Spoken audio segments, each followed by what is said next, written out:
হল ভর্তি দর্শক, স্ক্রিনে আলো জ্বলে উঠল। সিনেমার শুরুতেই শুধুমাত্র ছাদ আর একটা ফ্যানের ছবি, আর কিচ্ছু নেই। 1 মিনিট, 2 মিনিট, 3 মিনিট কেটে যায়, স্ক্রিনে কোনো পরিবর্তন আসে না।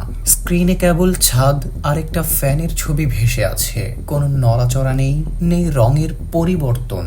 এভাবে 6 মিনিট পার হয়ে যাওয়ার পর দর্শকদের মধ্যে গুঞ্জন শুরু হয়ে গেল। কেউ অভিযোগ করলো এই মুভি তাদের মূল্যবান সময় নষ্ট করছে। কেউ কেউ এত কিছু না বলে স্রেফ উঠে চলে গেল। একটা ছাদ আর ফ্যানের স্থির চিত্র কতক্ষণ আর সহ্য করা যায়? এরপর হঠাৎ করে ক্যামেরাটি ধীরে ধীরে ছাদ থেকে নিচে নামা শুরু করলো এবং দেখা গেল ছোট্ট একটা অসুস্থ বাচ্চা বিছানায় শুয়ে আছে, চোখ সেই ছাদের দিকে। স্পাইনাল কর্ডের সমস্যায় ভোগা বাচ্চাটা ঠাঁই তাকিয়েছিল ওই ফ্যানের দিকে। এরপর ক্যামেরা আবারও উপরে উঠে গেল, আবারও পর্দায় ভেসে উঠল সেই ছাদ আর ফ্যানের দৃশ্য।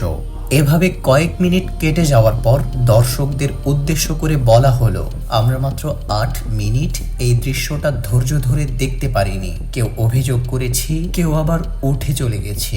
অথচ এই বাচ্চাটাকে তার সারাটা দিন, দৈনিক 24 ঘন্টায় এই দৃশ্য দেখেই কাটাতে হয়। অসুস্থতার কারণে সে ঘাড় পর্যন্ত নড়াতে পারে না, হাঁটা চলা তো দূরের কথা।